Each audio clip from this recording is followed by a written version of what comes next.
Part 2 of session 60. Let's talk about pyramids again and religion. Fun stuff. Let's begin.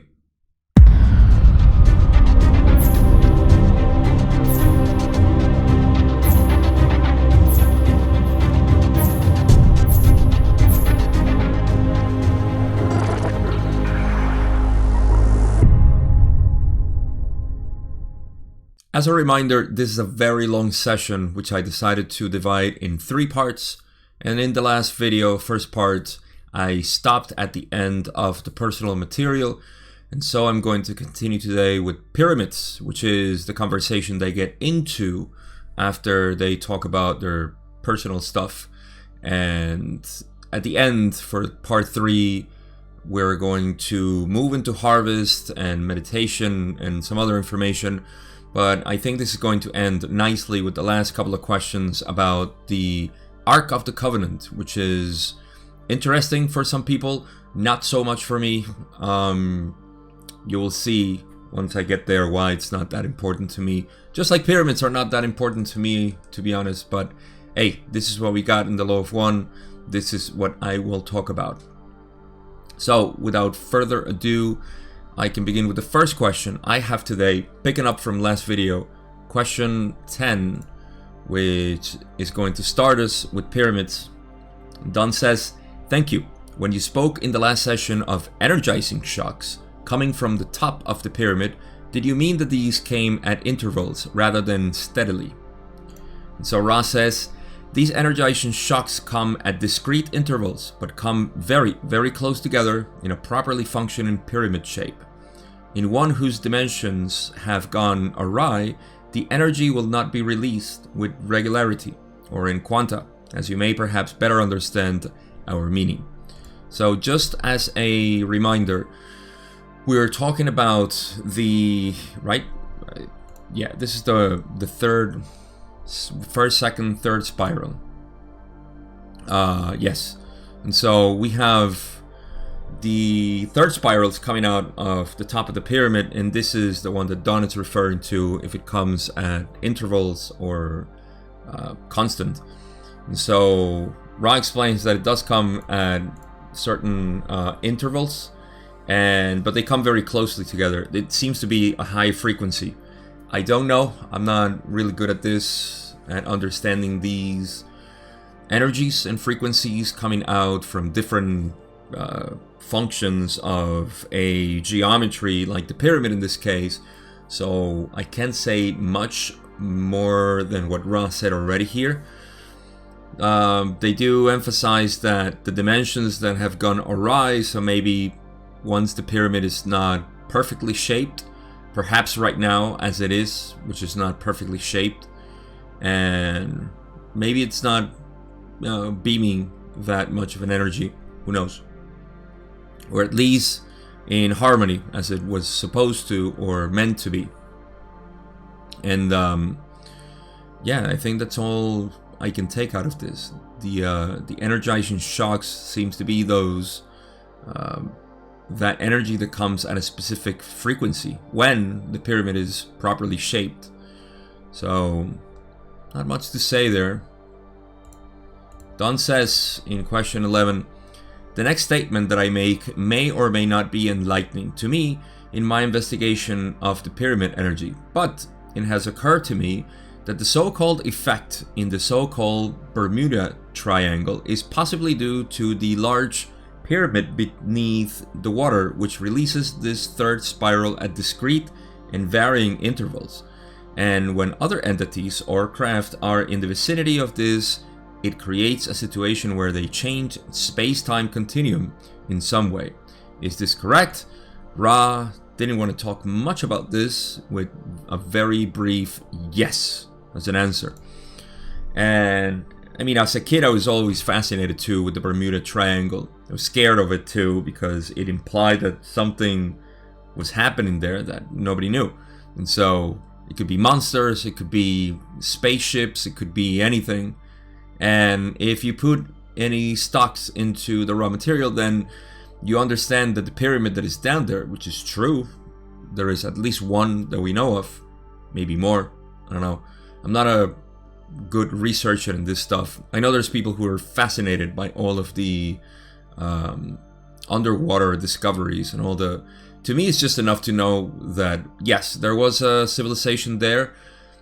Sure, science doesn't want to agree to that because it'll destroy their model of the evolved agricultural ape into modern society, and the Sphinx is another thing that is an object out of place in plain sight. I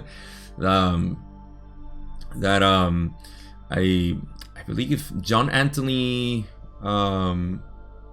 Williams, John Anthony West, he made a fantastic research on the Sphinx and showed how there were others too who backed his theory, or in which he built his theory as well. But you show that the Sphinx is already eroded, and that can only account to something that happened thousands of years ago. It's funny that in the raw material they never ask about the Sphinx, so I wonder why.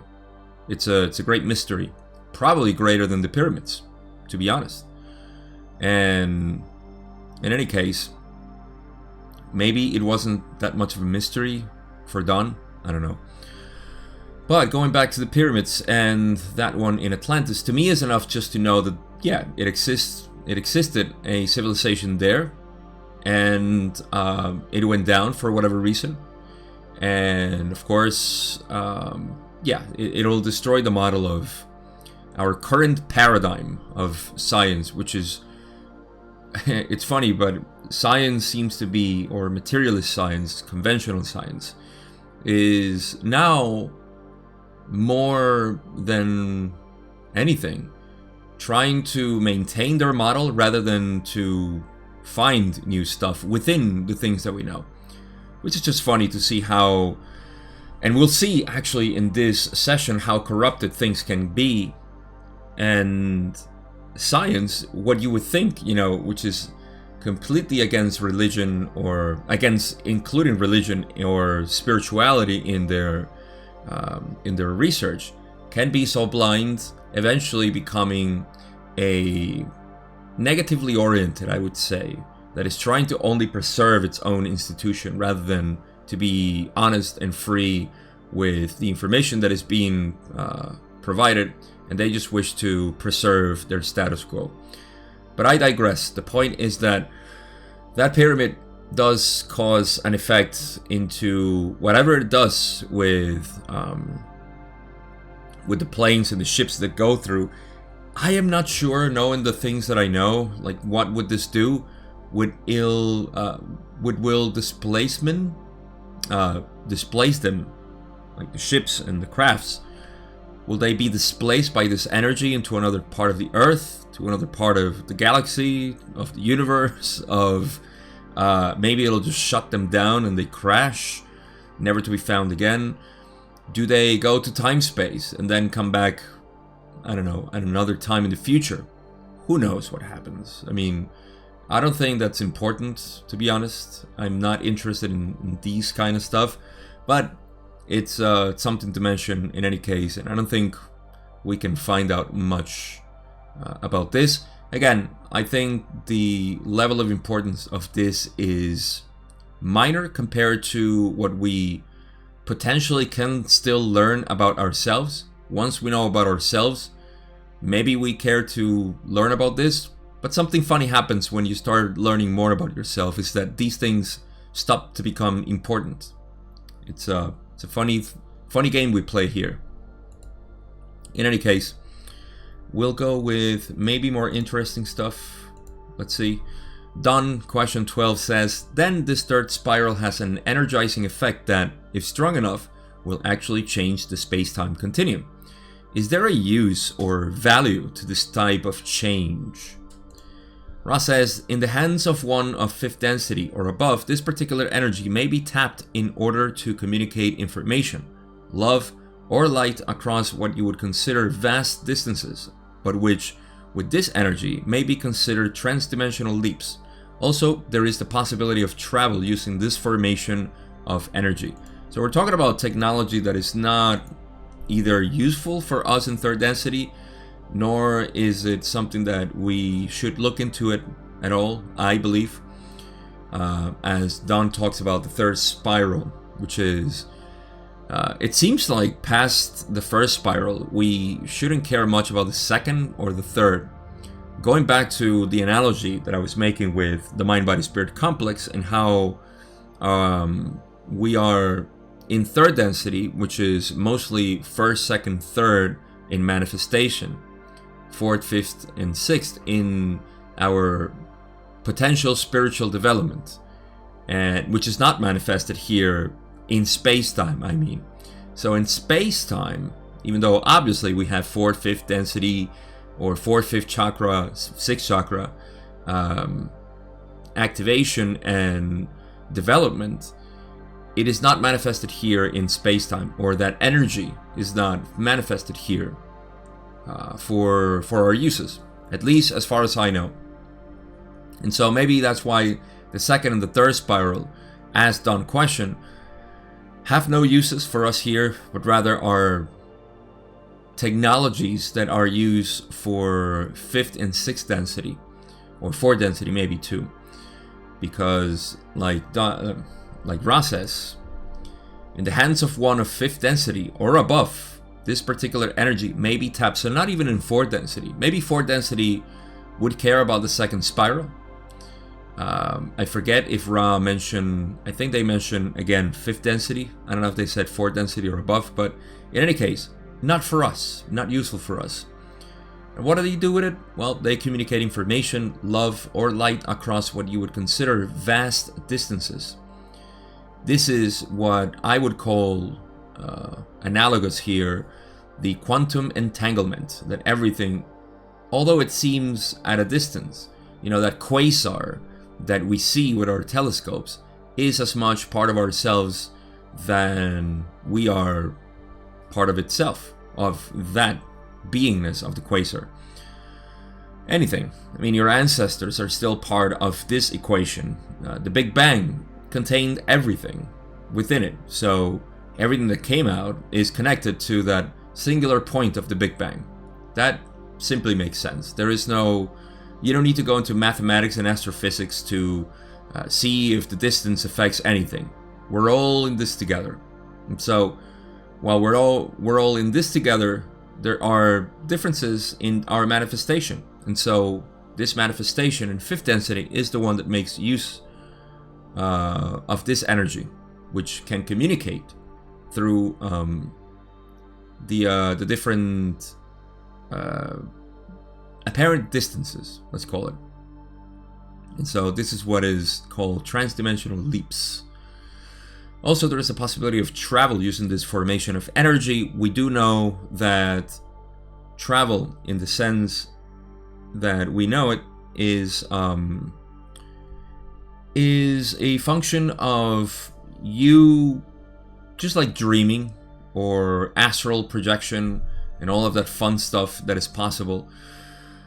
Traveling at these densities is just projecting yourself basically to other places, and other places or points in the fabric of space-time within the density that you want to appear, I guess. So here's the technology to do that from other dimensions or densities. So let's go on. Question 13, Don says, would this travel be the instantaneous type having to do with not the slingshot effect, but the effect used primarily by sixth density entities? Or is it the slingshot effect that you are talking about? And Ra says, the former effect is that of which we speak. You may note that as one learns the, shall we say, understandings or disciplines of the personality, each of these configurations of prana is available to the entity without the aid of this shape. One may view the pyramid at Giza as metaphysical training wheels. So,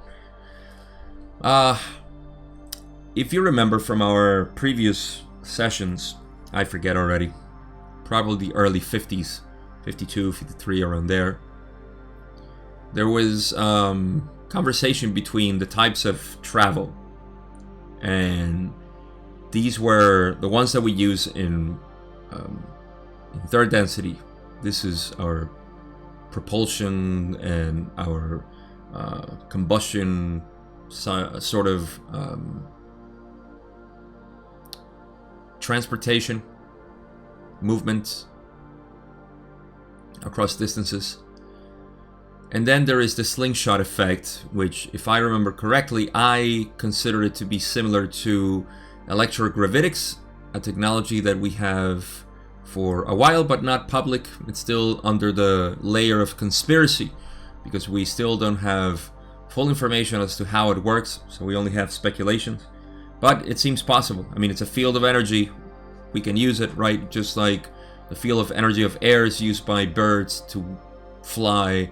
The field of energy or medium of water is used by fish, and space is used by us in Earth or on Earth.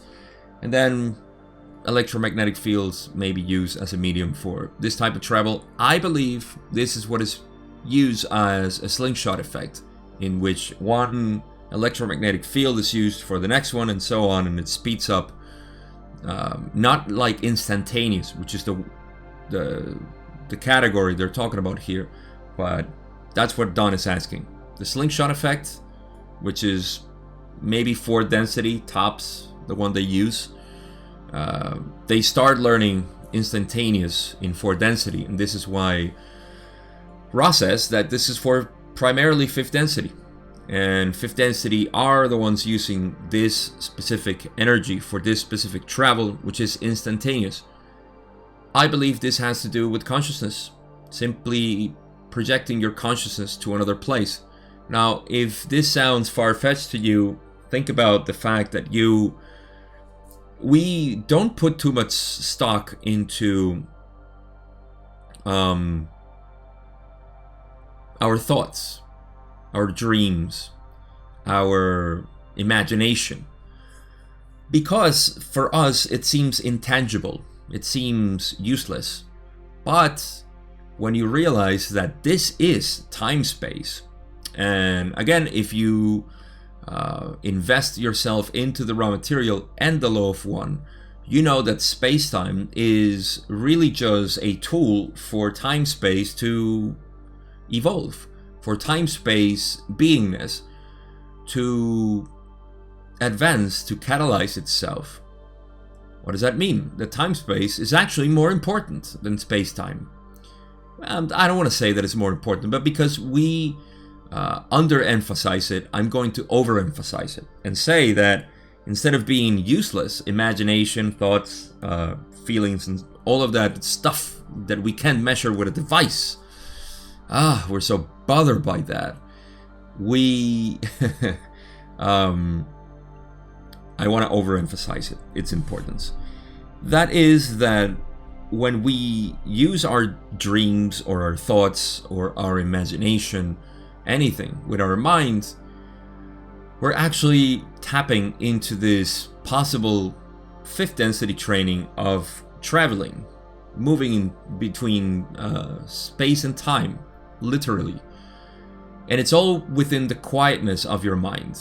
You see, it's all within there. It is not a physical thing that you do so you can imagine things. You see, you don't do physical things to imagine. In fact, for imagination, you get lost. You see, your gaze is completely fixed on something, or unfixed. It's just there, and you're running a bunch of scenarios and worlds and entities and so on. So this is the type of consciousness projection that is being done to me in this work, 5th density and above. That means that we use it here too. We do make use of this because, of course, I'm always trying to breach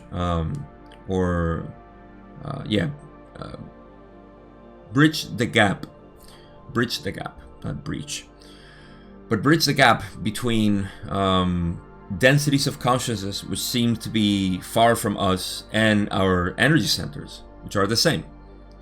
And whatever we do in 6th, 5th, in 4th density, we're still doing here, just like what we do in 1st, 2nd density, we're still doing here.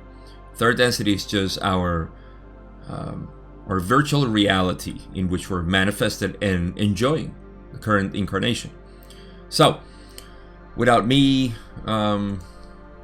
going off track here, what does Ra say? The former effect is that which we speak. That's what they're talking about, the instantaneous travel. You may note that as one learns the understandings or disciplines of the personality, each of these configurations of prana is available to the entity without the aid of the shape. So you don't need any of these shapes, like the pyramid, for example, for this type of work. Like I said, this is all available within our own energy centers. And as one understands and learns the disciplines of personality, then these configurations are available. Configurations of prana, they say. See, what is a configuration of prana? If not the proper, I'm not going to say usage, but allowing the prana to flow through your energy center in the way it was intended to be, without you getting in your own way. So all of this becomes available. In essence, we're talking about always the same thing. I know the raw material seems daunting and it has a lot of wordings and so on, but all we're talking about here is unblock your energy centers, lower energy centers. Allow the energy to flow through your heart. Your heart will know what to do. It has always known what to do. It's only that we have blocked it because fear or anger or rejection of whatever. Any sort of rejection is causing that, is making our experience to be less unique by our own heart. And so when we allow that, then everything else starts shining the way it's supposed to be. Opening the way to the heart really is, to me, the only thing we need to do. Everything else comes naturally. And yes, there is a balance between love and wisdom, but that is just the same thing that Ra is doing, as we will find out in this video. So, one may view the pyramid at Giza as metaphysical training wheels. Why? Because, again, it's a shape. Do not rely on shapes. Do not rely on odors. Do not rely on sensations. Do not rely on anything. I'm not saying that they're not useful.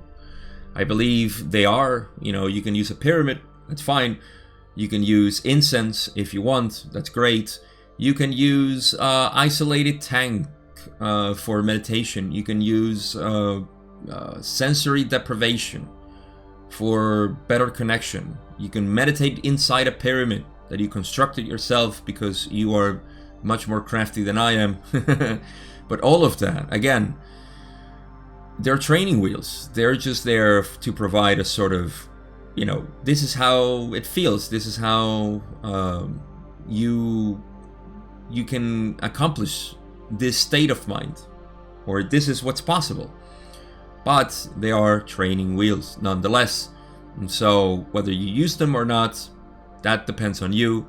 Just don't mistake them for the actual thing. Do not mistake the finger for the moon. And with that, we move to question 14, where Don says, then is the large underwater pyramid of the Florida coast one of the balancing pyramids that Ra constructed, or some other social memory complex? And if so, which one? I believe they're talking about that pyramid, Atlantis pyramid. Ra says, that pyramid of which you speak was one whose construction was aided by 6 density entities of a social memory complex working with Atlanteans prior to our working with the, as you call them, Egyptians. So remember, back in 16,000 years ago or so, there was the social memory complex that came here and worked with the Atlanteans. Ra wasn't one of them. Ra worked with those in Egypt. But these, I believe, are the same that work with South America later on. I forget this, South American, probably session 21, session 22, around there. Go look it up. I think I named that session or that video the Civilization of South America, the Great Civilization of South America. Fascinating stuff. You must be familiar with Graham Hancock. who is a researcher, author. He did this book, or he wrote this book. I forget the name. He's the same one as the Fingerprints of the Gods. But he recently just released a book about the South American civilization, and he talks about a bunch of stuff there. Fascinating book. I forgot. If I remember, I'll leave a link for you to check it out. I think it's a really good read. But in any case, these guys that work in Atlantis, they came here, I think it was around 16,000 years ago, and they started helping. I believe this was also because they saw that after 60,000 years almost, we hadn't polarized and we were still the same apes that we were before. But, you know, they... listen, they said, well, you know, let's help you guys, let's give you technology and so on. And America Before, I had to look it up, see, as I was talking. The Key to Earth's Lost Civilization, America Before, Graham Hancock. Go look it up. So in any case, I just can't stay with this in my mind and not. I mean, I read the book. How can I forget? I do forget names sometimes. So, but I don't forget that these entities, or the social memory complex, came here to Atlantis, and they started helping them, and they are the ones that constructed the pyramid. So they are the ones that I believe, again, this is why I'm mentioning Graham Hancock's book, America Before. I believe they were the ones who aided those in South America, and a huge civilization apparently flourished there, which we are now starting to uncover, because you see, what happens is that some explorer came here to America, and they, Spanish, of course, I think they were Spanish or Portuguese, and they came and realized that there was a huge civilization. But you know what happens when Europeans come to America 500 years ago and they spread their disease, their genetic information? Apparently all of them were wiped out, because not even half a decade later, another scouts or explorers came to check, and they couldn't find anything. Of course, they were all dying. But apparently the civilization boasted over 30 million people back then, when in Europe was barely 2 million people, maybe? I don't know. But this was all through South America. Now the thing is that this becomes, again, you know, just mystery. Who knows? This doesn't show in our records and so on. However, one of the things that Graham Hancock talks about is that the vegetation in the Amazon is, I mean, I lived there, and when I tell you, you abandon something and that gets just eaten within a couple of years by nature. This is exactly what happened. The Amazon forest is alive, and it is very much alive. So it buried all of this, because deforestation, well, you can say there's something positive about deforestation. They're finding all sorts of geometrical structures and a huge amount of ruins that are not accounted for in our records. And moreover, they say, how could these people live here where the land was so infertile? How do they live there? So now we're discovering the mystery of those of South America. It seems that these entities, the social memory complex, after failing in Atlanta, not Atlanta, Georgia, you're all fine, no worries. In Atlantis, they're I'm so stupid. After not failing, those are human words. After doing what they did in Atlantis, I think they came back for South America, and apparently they did a great job. That's why we have pyramids all over the place there too. And yeah, I don't know why I went into that rant, but I hope you liked it. Leave me a comment if you did. And if you didn't, leave me a comment as well. That way I know. So we move on to question 15. Don says, you mentioned working with one other group other than the Egyptians. Who were they? Ra says, these entities were those of South America. We divided our forces to work within these two cultures. Yeah, well, here we go. I forgot that they mentioned this here. So they did work with South America. I didn't know this. Is that true? These entities were those of South America. We divided our forces to work within these two cultures. So they did work. I know for sure that there was another social memory complex that worked as well with South America, and it wasn't Ra. So they did help there, but they weren't the only ones. I guarantee you that, because they mentioned it in, again, session 22 or 21, where they talked about this stuff. I'll leave you the video here if I remember, and I'll make a note. So I always say that, and I always remember. I don't remember, but I have the note. So yeah, they did work, but they seem to have helped. I don't think they did all the work like they did in Egypt, apparently, as far as I know. Anyhow, question 16, Don says, the pyramid shape then, as I understand it, was deemed by your social memory complex at that time to be of paramount importance as, shall I say, a physical training aid for spiritual development. At this particular time in the evolution of our planet, it seems that you place little or no emphasis on this shape. Is this correct? This is a really good exposure question for Ra, and they are very grateful to answer this, because they say, this is correct. It is our honor duty to attempt to remove the distortions that the use of this shape has caused in the thinking of your peoples and in the activities of some of your entities. We do not deny that such shapes are efficacious, nor do we withhold the general gist of this efficacy. However, we wish to offer our understanding, limited though it is, that contrary to our naive beliefs many thousands of your years ago, the optimum shape for initiation does not exist. So, we not only have more to cover about this, but we have Ra talking about pyramids, history, intentionality, and more importantly, the uses of the pyramid. When we mix all of this together in this answer, what we get is that, yes, Ra, just remember, they came from, let's do a little bit of history in Ra, just to put this into context. Ra came from Venus, third planet from the sun, and they were very harmonious. They were very lovely people.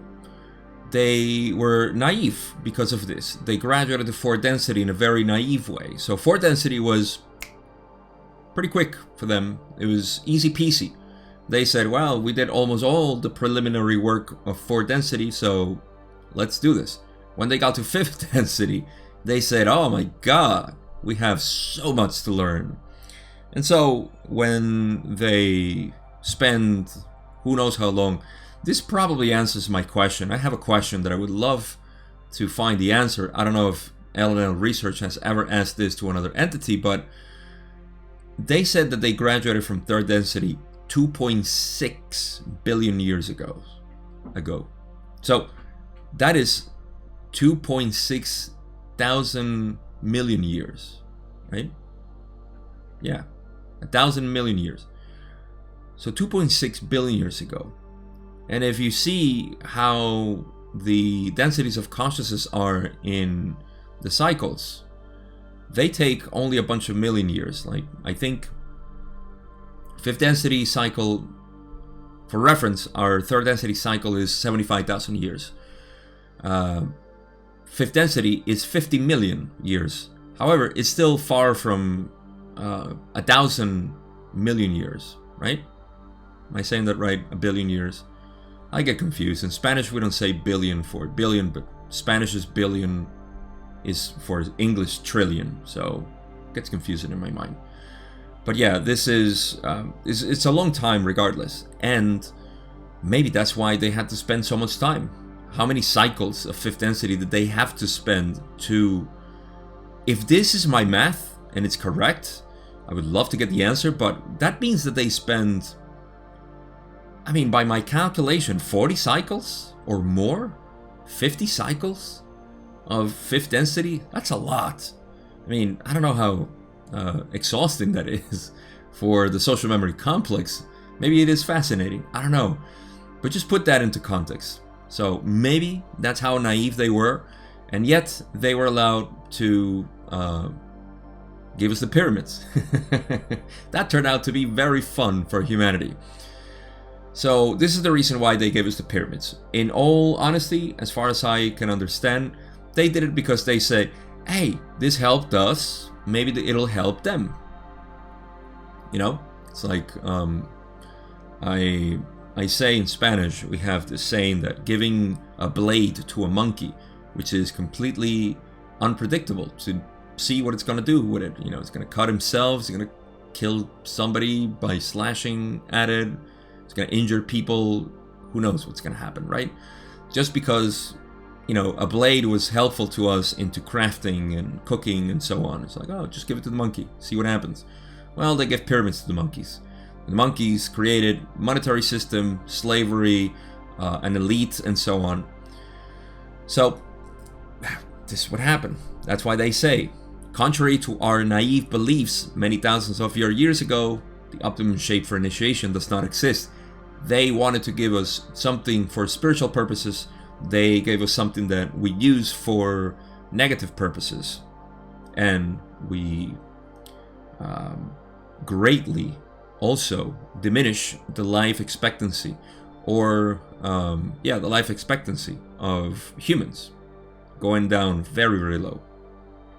Now, they do not deny that such shapes are efficacious. Yes, that is because the pyramids are efficacious, as we have explored in the past 10 sessions, maybe, talking about pyramids. And what else did they say? Oh well, when they say it is our honor duty to attempt to remove the distortions that the use of this shape has caused in the thinking of your peoples and in the activities of some of your entities. This is what I call karma. When you get involved in, I suppose this is how it works, from dimension to dimension, is that, say, they gave us this and they feel responsible. Or not only responsible in the sense of human responsibility of, now I'm responsible for what I did. But rather is that they are learning from this. This is their learning. In fact, I believe that this was approved by the Council of Saturn because they saw the potential in Ra to learn. Again, they're still learning wisdom. This was a very heart-open gesture from the sixth density brothers and sisters of sorrow that gave us the pyramids. So they're learning wisdom, and this wisdom is ongoing as they see how their intervention unfolds into the graduation of, or the ending of the cycle.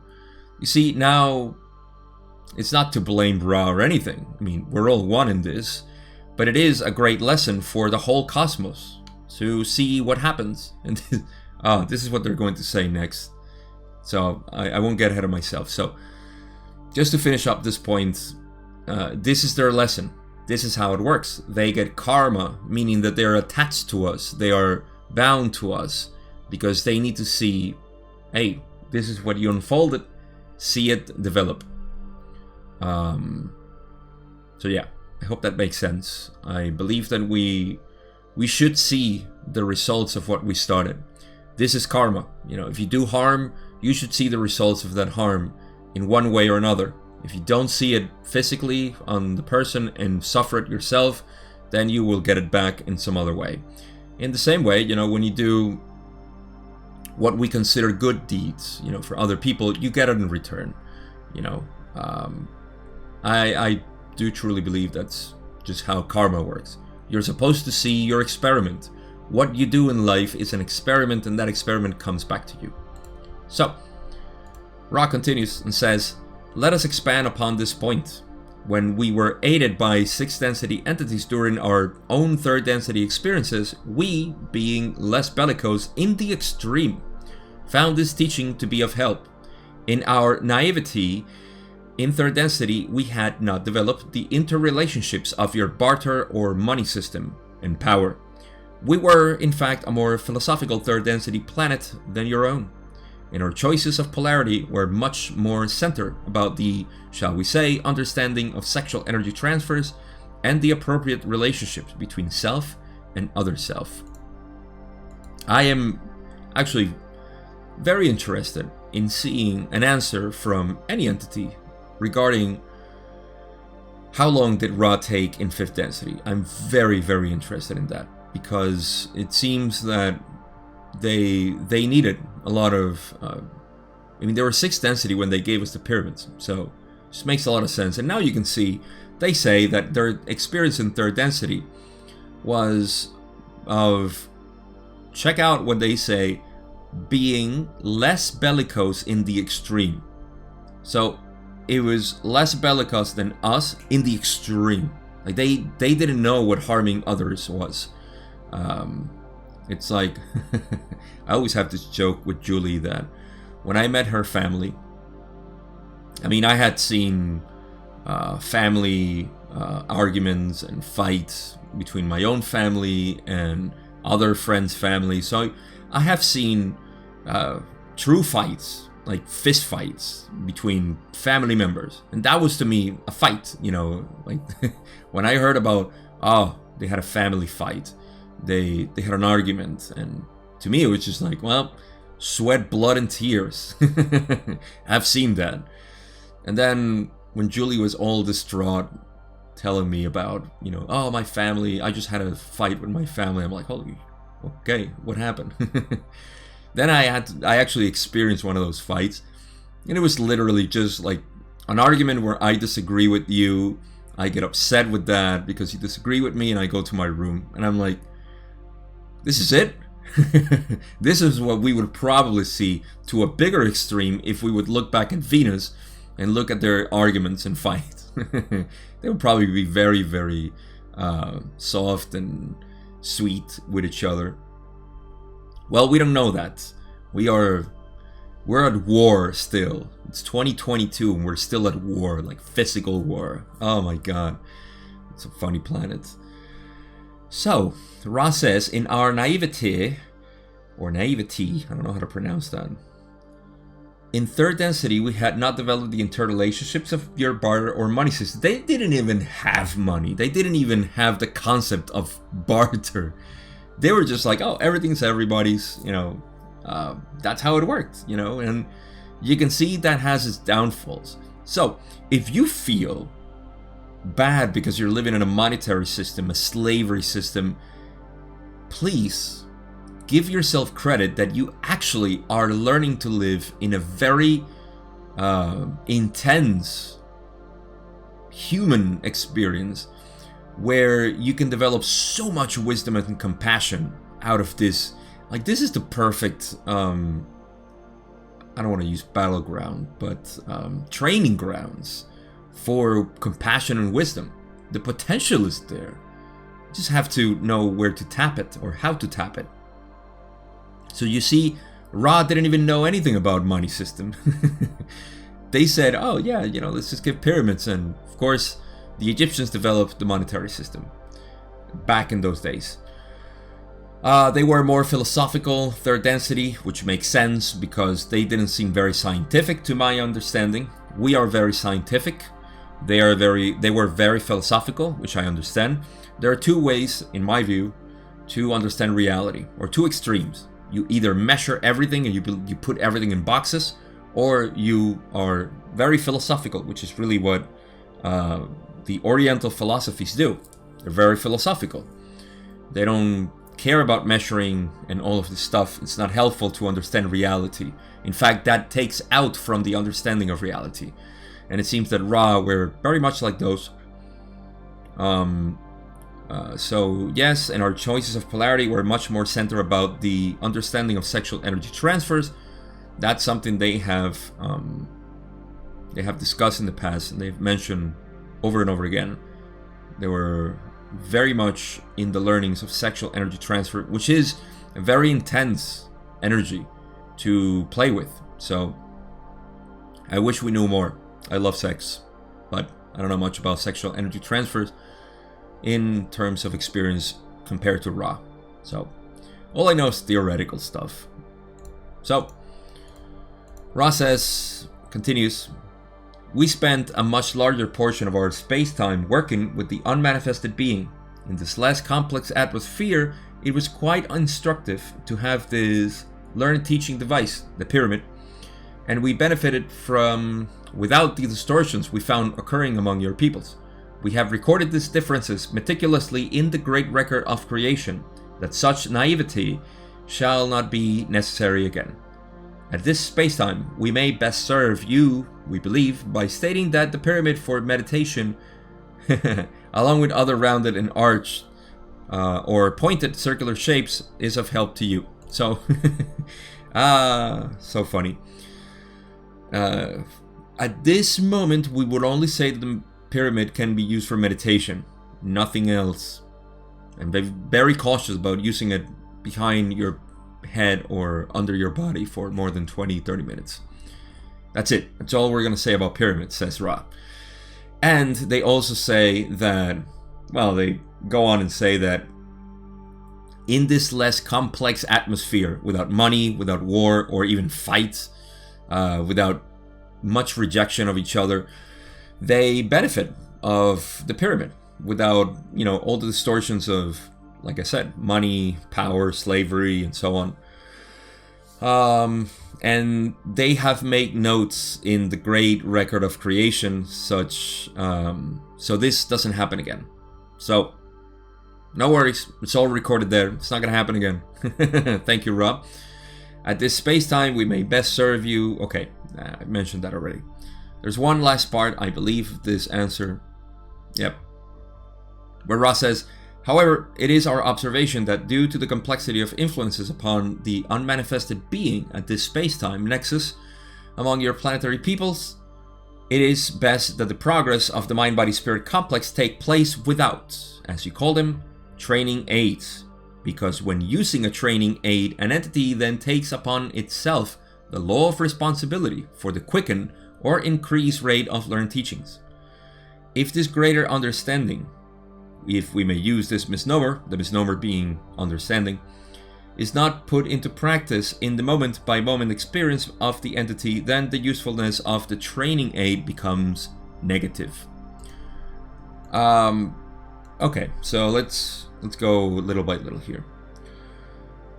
So it is our observation that due to the complexity of influences upon a manifested being at this space-time nexus, okay, in essence, all they're saying is we would recommend you to develop your mind-body-spirit complex without the use of aids, training aids like the pyramid, because when you use training aids, an entity then takes upon itself the law of responsibility. The way I interpret the law of responsibility is that once you have seen what you have seen, you better use it. Cannot be unseen. This is what happens when you use training aids. And in training aids, I'm inclined to believe that psychedelics are part of this. Because you're accessing a higher intelligence in you. Okay? Something is happening within you. And this is why people say it transformed their lives.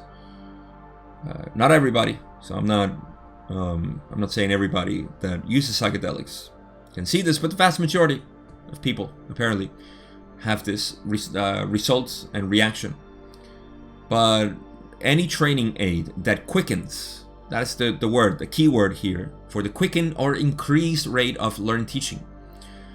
When you do that, then you better put it into use, because the law of responsibility says that you will be stuck. how this becomes negative, I'm not sure if what they mean here. This is, take it with a grain of salt. In fact, I'll play devil's advocate here. This may mean that it becomes negative. Like, say, let me give you an example.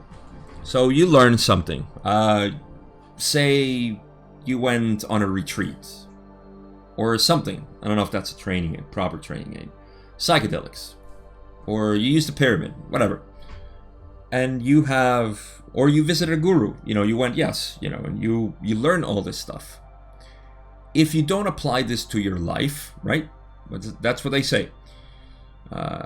Is not put into practice in the moment-by-moment experience of the entity. That means put it into practice in your life. If you don't do this, what happens? You're going to feel stuck inside. Like, you're going to feel this energy stuck in you. You're going to repress it for reasons.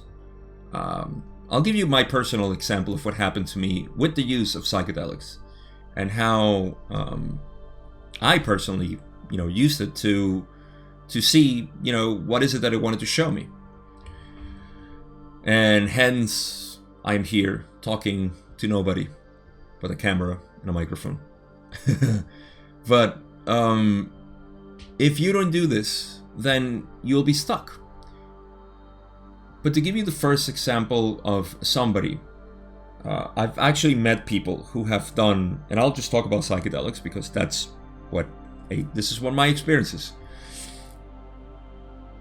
I know people who have taken psychedelics and they continue to have blockages. They didn't want to face the self. They continue to do what they were doing before, and they seem very stressed out. They seem very anxious, and although they carry within themselves the lessons that they learn, it's almost like they become even more complicated inside because of this, because they have seen the light, yet they continue to live in darkness. And so this light is kind of like concentrating there. I don't believe this is only for psychedelics, obviously. I think anything, which is if you get a mystical experience, if you have revelatory dreams, if any catalyst that is so intense and you don't use it for revealing the self, then, and we're all victims of this, we all have our blockages, right? But if we don't do this, then we become a lot more complicated inside. We become repressed. So that's what I think they mean here, that it needs to be put into usefulness. How that's done, I don't know, because everybody's different, whatever it may be. Become a nicer person at work with your family, or start doing what you want to do. Stop playing around and play music.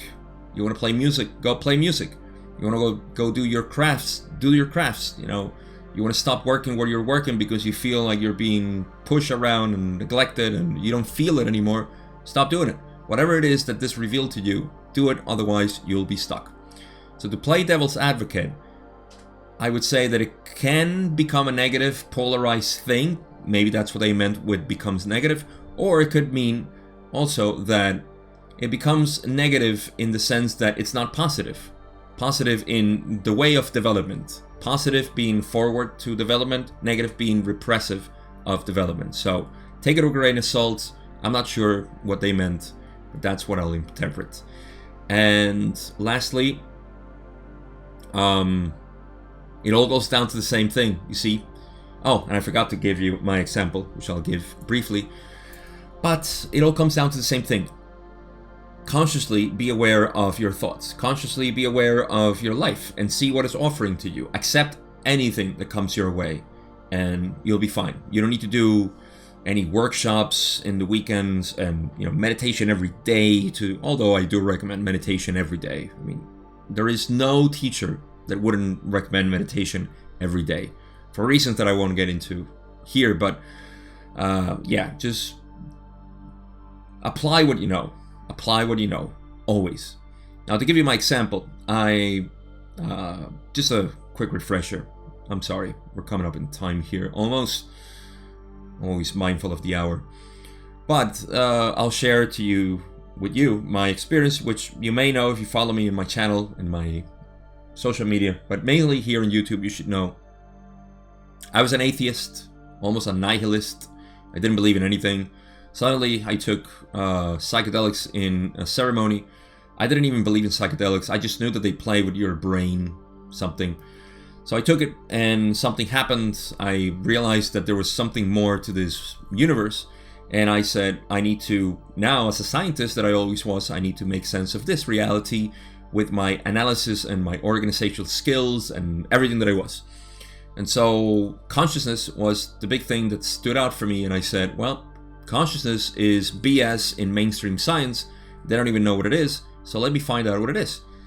That was the rabbit hole that brought me here. And part of that is not just the development of my research and investigation, but I had been repressing for over 2 decades my desire to communicate, to express myself through a audio visual mean and through audio as well. And lo and behold, here I am talking again to a microphone and a camera. Like I said, not because I think this is the way, Mandalorian style, to improve or to, share what you learn, but just because this is what I was. I always was. And in little parts of my life, I could see that I always wanted to do this. But yeah, just do what you feel you want to do. So this is why 3 years later, I'm here dedicated to this, because it's my passion. I love talking, I love expressing myself, and I love reality the way I'm understanding it. Speaking of reality, let's go to question 17, where we take a little detour from the main conversation, and Don says, thank you. I don't know if this question will result in any usable direction, but I think I must ask it. What was the Ark of the Covenant, and what was its use? Ra says, the Ark of the Covenant was that place wherein those things most holy, according to the understanding of the one called Moshe, or Moses, were placed. The article place therein has been called by your peoples 2 tablets, called the 10 Commandments. There were not 2 tablets. There was one writing in scroll. That does make sense. Thank you, Ra. This was placed along with the most carefully written accounts by various entities of their beliefs concerning the creation by the one creator. This ark was designed to constitute the place wherefrom the priests, as he called those distorted towards the desire to serve their brothers, could draw their power and feel the presence of the one creator. However, it is to be noted that this entire arrangement was designed not by the one known to the Confederation as Yahweh, but rather was designed by negative entities preferring this method of creating an entity, or I correct myself, an elite called the Sons of Levi. So here we go, Ark of the Covenant. For those who like this stuff, synchronistically, I actually just watched Indiana Jones with my son, and the first one was the Ark of the Covenant, wasn't it? Yeah, they were finding it, and that's just funny. We just watched it last week. Anyhow, not Indiana Jones, but Indiana Ra. We have information about the Ark of the Covenant. I don't know much about this other than what I have heard loosely from one source and the other. I don't care to use their interpretation as to what it is. Some people have said that it's just some old artifact that is there and it's useless. Other people have said that it's a spaceship with lasers that can wipe out a whole planet or civilizations. What it is, I don't know. But Ra does say that it's a place wherein things most holy, according to the understanding of Moses, were placed. Now, one of those articles was the so-called 2 tablets, which I love that Ra says they were a writing in scroll, which does make sense. I don't see how they were chiseling on stone to make the Ten Commandments. That was kind of weird. And so, yeah, there is a writing scroll, and this was placed along with the most carefully written accounts of various entities of their beliefs concerning the creation by the one creator. So sacred text was included there in that box. Let's call it a box. Ark of the Covenant. And this box or place was designed to constitute the place where, from the priests, where will draw their power and feel the presence of the one creator. Now, why? Why would they use this? What would they use this for? Inspiration? Channeling? For some sort of energy movement? I don't know. But I love that Ra says at the end, these, they say, however, it is to be noted that this entire arrangement was designed not by the one known to the Confederation as Yahweh. If you remember from session 22, I believe. I'll leave a link up here, make a note again, where you can read that, and you will see that there is a distinction between a Yahweh from the Confederation and the Yahweh that gave us the Ten Commandments and other information. For short, let's just call them the Orion Yahweh and the Confederation Yahweh. The Confederation Yahweh is, as often is the case, the original one, the positive one, the one that gave us good information for spiritual development. This channeling of Yahweh was hijacked by the Orion group, and they pretended to be Yahweh to give slightly negative stuff, like the Ten Commandments. Ten Commandments are BS.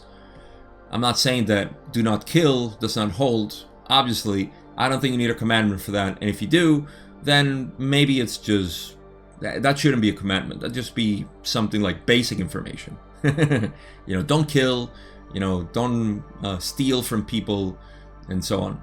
But you don't give commandments to people. You don't control others. You don't give a commandment to God. See what I mean? And so you can see the negativity in there already.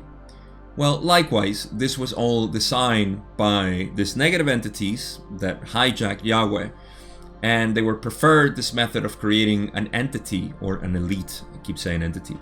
An elite called the Sons of Levi. I don't know who the Sons of Levi are. Maybe some of you would know. Please enlighten us all with your comment, please. And so this method was preferred by the Orion group, basically, to create an elite. We love elites, don't we, in planet Earth? Yes, we do. That's what we have right now, from your local parish all the way down to the New World Order, the World Economic Forum. And yes, that's what we do. Elites. We love elites because we need people to rule over us. In fact, we actually go and vote for them because we do believe in this elite. So, that's what Ra said. I would mention that I believe that the Ark of the Covenant, I don't believe it's in one extreme, something that's just there, just like, oh, well, nobody cares about the Ark of the Covenant, some old artifact that is probably dissolved and recycled to the Earth. But I also don't believe that it's a spaceship, a mothership that's going to blow up planets like Death Star. I believe something in the middle is true, and that it is powerful still for those negative entities, and it all fits together within my model, that if we had negative entities in the past, one look at the world would reveal that we must have those negative entities still active within our own structure, societal structure. And so, would you think that this coveted, because they do love their material stuff, negative entities love to have material stuff in which they can draw their power from. And so, would you think that they stopped using this as a means for doing some dark rituals? Probably not. They're very likely to be using it right now. This is my speculation. I mean, it just makes sense. Just like, is killing other people bad or good? No, there's more than that. There's the basic interpretation that you don't want to harm anybody, but that doesn't mean that if you kill somebody you're doomed. It's a lesson for everybody, right? So in this case, the Ark of the Covenant just makes sense that is still around. It was a powerful thing. Listen, they'll keep it and they'll use it for their magic rituals, which does make sense when you put so much power into something. And humans are funny creatures. They do worship artifacts. Only those negatives can actually worship artifacts or crosses or things. I'm not saying the cross, I'm sorry. I'm saying that even that can be used for worshipping. That it just makes no sense. But going off track, hopefully you know what I mean. Nobody gets offended. I'm not talking negatively about Jesus. It's just about the worshipping of things, of artifacts, and giving too much power to something. Even Jesus said, please stop worshipping idols and things like this. And so, here I am, giving the last question I have for this video. And Don says, was this a device for communication then? You said they also drew power from it. What type of power? How did this work? Ross says, this was charged by means of the materials with which it was built being given an electromagnetic field. It became an object of power in this way. And to those whose faith became that untarnished by unrighteousness or separation, this power, designed for negativity, became positive, and is so to those truly in harmony with the experience of service to this day. Thus, the negative forces were partially successful, but the positively oriented Moses, as this entity was called, gave to your planetary peoples the possibility of a path to the one infinite creator, which is completely positive. This is in common with each of your orthodox religious systems, which have all become somewhat mixed in orientation, yet offer a pure path to the one creator, which is seen by the pure seeker. I love this part. Actually, let me read to you the actual last question that I have, which is Don asking, where is the Ark of the Covenant now? Where is it located? Ross says, we refrain from answering this query due to the fact that it does still exist and is not that which we would infringe upon your peoples by locating. So, alright, we're not going to tell you where it is, but we're going to tell you that it does exist. I don't know if they slipped there, but they could have said like, sorry, can't answer, but they did say it exists. So, it does still exist. However, they can't tell us where, because that would be definitely infringing upon free. Imagine if they say, oh yeah, it exists, it's right in, I don't know, Washington DC or under, the Vatican. No, we're not going to say that. That might even, no, I'm not going to say anything. So, I liked the previous question, how did it work? Ross says that it worked as it was charged by means of the materials with which it was built being given an electromagnetic field. So there you go. There's an electromagnetic field that is charged, and it became an object of power in this way. Okay. That's interesting. And to those, I wonder what shape it was. Definitely not the one that Indiana Jones showed in the movie. It became an object of power in this way. And to those whose faith became that untarnished by unrighteousness or separation, this power designed for negativity became positive. So as usual, anything that is designed positively can be twisted into negative, and anything that is used negatively can be returned into positive, because all negativity is positivity in disguise. So what does that mean? You have the possibility always to change anything that is negative in you, or that you perceive negative. So this is the reason why the negative forces were partially successful, just like they were partially successful at creating the stronger race, the giants, they called the Anaks, back in 3,300 years ago. They were unsuccessful because some of them became quite positive. So actually some became negative and the rest positive. I forgot how it went, but yeah, there's always a mix. Speaking of mix, they say that this is in common with each of your Orthodox religious systems, which have all become somewhat mixed in orientation, meaning that our Orthodox religions, Christianity, Islam, and what am I missing? Islam, Christianity, and Judaism. At least I'm going to include there Buddhism and Hinduism as well. With Buddhism uncovering, of course, all the ramifications of Buddhism, Zen, even Taoism, I'm sure, and others.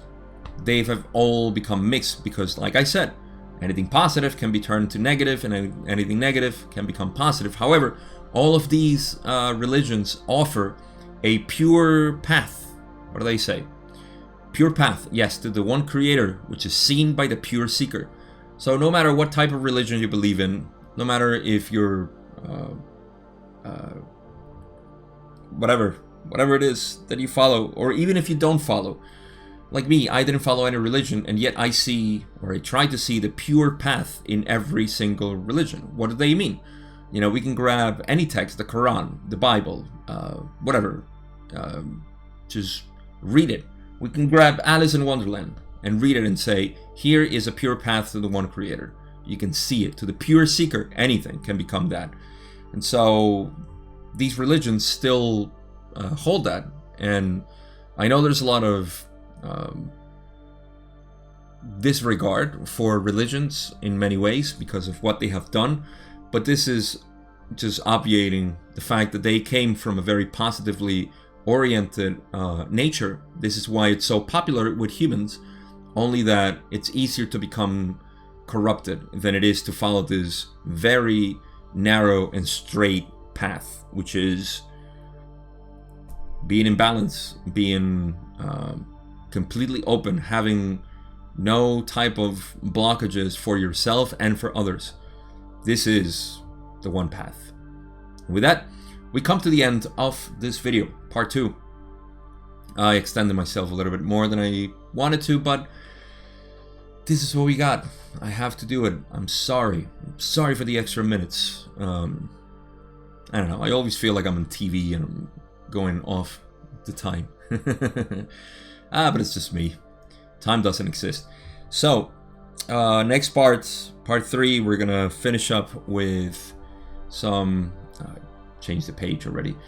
But we're gonna finish up with some information about harvest and, like I said, meditation. I forgot what else is mentioned there. We'll see. It's a mixed bag.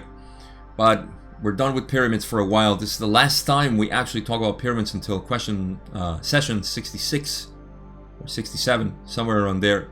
There's more pyramids. But I think this marked the end of the investigation of the pyramids. It just comes back for a brief moment.